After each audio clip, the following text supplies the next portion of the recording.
Hello दोस्तों, कैसे हैं आप सब। राम जी की पाठशाला में आपका बहुत बहुत स्वागत है। और जैसा आप सबको पता है कि एनटीपीसी एग्ज़ाम की तिथि घोषित हो चुकी है। 28 तारीख से 13 तारीख तक फर्स्ट फेज़ के एग्ज़ाम है।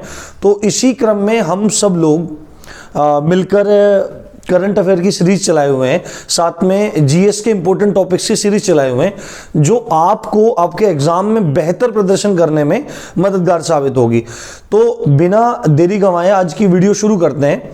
उससे पहले अगर आप चैनल पर नए हैं तो चैनल को सब्सक्राइब करें, अपने दोस्तों के साथ में शेयर करें, वीडियो को लाइक करें और कमेंट करके बताएं आपको और किन स्पेशल टॉपिक्स पे पढ़ना है और आपको वीडियो कैसी लग रही है।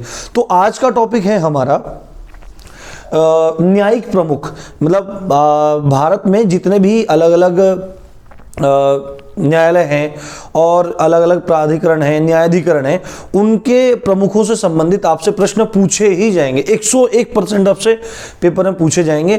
खाली एनटीपीसी का ही एग्जाम नहीं, बाकी कोई भी एग्जाम हो, एसएससी के एग्जाम्स हो या आपका सुपर टेट, सी टेट और यूपी टेट या अदर आपके पुलिस के एग्जाम हो, जैसे जेल वार्डन का एग्जाम हुआ, इस तरह के जो भी यूपीएसआई का एग्जाम होना है, लेखपाल का एग्जाम होना है, उनमें ये क्वेश्चन आने ही है। तो पहले मैं आपको बताऊंगा कि किसी प्रमुखों के नाम वो किस संस्था के या किस न्यायालय के या किस न्यायाधिकरण के या किसी प्राधिकरण के प्रमुख हैं, और यदि उनसे इंपॉर्टेंट कोई, उनसे संबंधित कोई आर्टिकल है तो वो आपको बताऊंगा। सबसे पहले भारत के मुख्य न्यायाधीश यानी चीफ जस्टिस ऑफ इंडिया, आप सबको पता होगा, एस.ए. बोबड़े, शरद अरविंद बोबड़े, ये मुख्य न्यायाधीश हैं, चीफ जस्टिस ऑफ इंडिया हैं, यानी सुप्रीम कोर्ट के मुख्य न्यायाधीश हैं। और सुप्रीम कोर्ट का जो मुख्य न्यायाधीश होता है उसको चीफ जस्टिस ऑफ इंडिया ही बोलते हैं।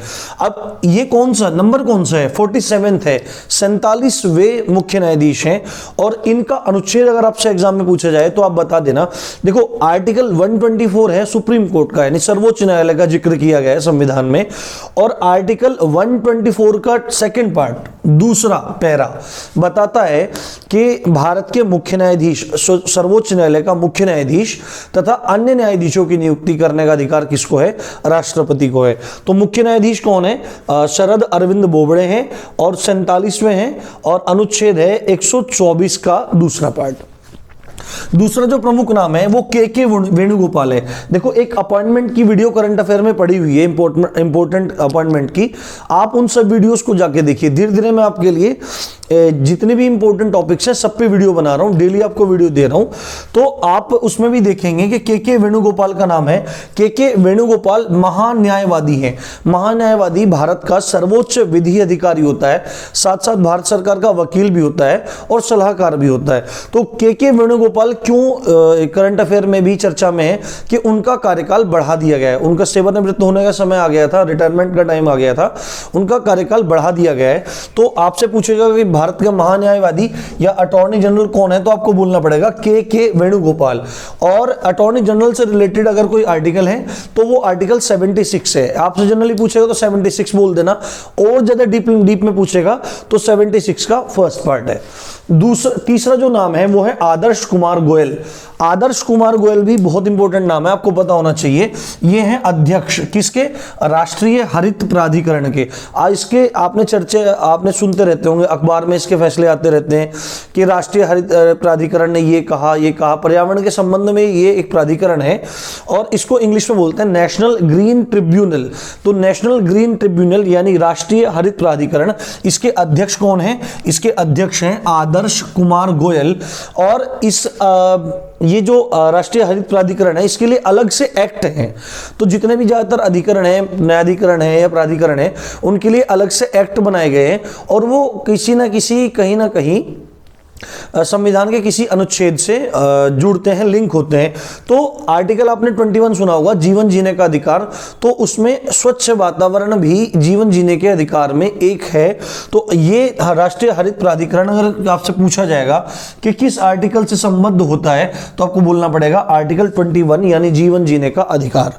उसके बाद न्यायमूर्ति सेवानिवृत्त, यानी न्यायमूर्ति जस्टिस थे, जस्टिस हैं के एन बाशा, सेवानिवृत्त हैं, रिटायर्ड हैं, इनको अध्यक्ष बनाया गया है बौद्धिक संपदा अपीलीय न्यायाधिकरण का। तो आपसे डायरेक्टली पेपर में पूछा जाएगा कि बौद्धिक संपदा अपीलीय न्यायाधिकरण के जो अध्यक्ष हैं वो कौन है, तो आपको सीधे बोल देना है कि न्यायमूर्ति के.एन. भाषा। सेवानिवृत्त तो नहीं पूछा जाएगा, बस आपको के.एन. भाषा नाम याद रखना है। अगला नाम है राजेंद्र मेनन। राजेंद्र मेनन अध्यक्ष हैं सशस्त्र बल न्यायाधिकरण के। देखो आपको ये चीज पता होना चाहिए कि सशस्त्र बल क्या होता है और केंद्रीय पुलिस बल कौन से होते हैं। जिनको आप पैरामिलिट्री फोर्सेस बोलते हैं उनको सीएपीएफ कहते हैं, सेंट्रल आर्म पुलिस फोर्सेस, जिसमें आपका बीएसएफ, सीआरपीएफ और एसएसबी, आईटीबीपी और सीआरपीएफ ये सब बल आते हैं। ये केंद्रीय पुलिस बल हैं, रिजर्व पुलिस, केंद्रीय पुलिस बल हैं। और सशस्त्र बलों में आते हैं 3, यानी कि भारतीय वायुसेना, भारतीय थल सेना, भारतीय नौसेना, इन तीनों को सशस्त्र बल बोला जाता है। और इनके न्यायाधिकरण, सशस्त्र बल का जो न्यायाधिकरण है उसके अध्यक्ष कौन है, राजेंद्र मेनन, ये आपको पता होना आवश्यक है। उसके बाद अगला नाम है तुषार मेहता। तुषार मेहता सॉलिसिटर जनरल है। देखो एक तो होता है अटॉर्नी जनरल जो भारत का सर्वोच्च विधि अधिकारी होता है। अब आपको पता है कि यदि राष्ट्रपति अपने पद पर नहीं है तो उसका पदभार कौन संभालता है, उपराष्ट्रपति संभालता है। और यदि उपराष्ट्रपति भी नहीं है तो उसका पदभार कौन संभालता है, उसका पदभार संभालता है भारत का मुख्य न्यायाधीश। इतिहास में केवल एक ही जस्टिस हुए हैं, जस्टिस हिदायतुल्ला, जिन्होंने राष्ट्रपति का पदभार संभाला है। तो इसी तरह से यदि भारत का महान्यायवादी यानी अटॉर्नी जनरल अगर नहीं है तो उसका विकल्प है भारत का सॉलिसिटर जनरल। तो आपको ये याद रखना है कि सॉलिसिटर जनरल किसका विकल्प है, भारत के महान्यायवादी का। किसी कारण से महान्यायवादी नहीं है तो सॉलिसिटर जनरल है, यदि महान्यायवादी है तो सॉलिसिटर जनरल और अतिरिक्त एडिशनल सॉलिसिटर जनरल उनको काम में हेल्प करते हैं। तो अटॉर्नी जनरल कौन है, अटॉर्नी जनरल है के वेणुगोपाल, सॉलिसिटर जनरल है तुषार मेहता और माधवी गोराडिया दीवान, माधवी गोराडिया दीवान ये हैं अतिरिक्त सॉलिसिटर जनरल। ये आपको पता होना बहुत जरूरी है। उसके बाद अगला नाम है न्यायमूर्ति एन.वी. रामना। न्यायमूर्ति एन.वी. रामना ये अध्यक्ष हैं राष्ट्रीय विधिक सेवा प्राधिकरण की। आपसे ये प्रश्न पूछे ही जाएंगे, इसलिए आप बार बार 2-4 बार रिवाइज करिए, 1-2 बार वीडियो देखिए तो आपको ये चीजें समझ में आ जाएंगी। न्यायमूर्ति एन.वी. रामना अध्यक्ष हैं राष्ट्रीय विधिक सेवा प्राधिकरण की। और उसके बाद जो आखिरी नाम है और द मोस्ट इंपोर्टेंट, ये आपसे पूछा ही पूछा जाएगा, गारंटी 110% ये आपसे पूछा जाएगा, पिनाकी चंद्र घोष।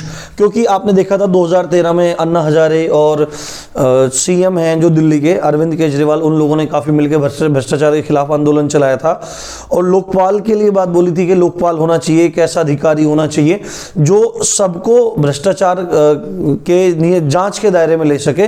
तो ये पद है लोकपाल। तो भारत के प्रथम लोकपाल हैं पिनाकी चंद्र घोष, ये आपको याद रखना है। और ये पद किस अधिनियम से गठित किया गया है, सृजित किया गया है, बनाया गया है, तो आपको बोलना पड़ेगा लोकपाल एवं लोकायुक्त अधिनियम 2013। पिनाकी चंद्र घोष भारत के प्रथम लोकपाल और लोकपाल एवं लोकायुक्त अधिनियम 2013 के अंतर्गत इस पद को तथा इस पद से संबंधित शक्तियों को सृजित किया गया है। तो यदि आपको ये वीडियो अच्छी लगी, ये जानकारी इंफॉर्मेटिव लगी, तो वीडियो को लाइक किए बिना मत जाइए और यदि चैनल पर नए हैं तो सब्सक्राइब कीजिए और अपने दोस्तों के साथ शेयर करिए, क्योंकि मैं यहाँ आपके लिए बिल्कुल गुड एकदम बेस्ट कंटेंट लेके आ रहा हूँ जो आपको एग्जाम में मदद करेगा। आई होप आपकी तैयारी अच्छी चल रही होगी। इसी शुभकामना के साथ जय हिंद, जय भारत।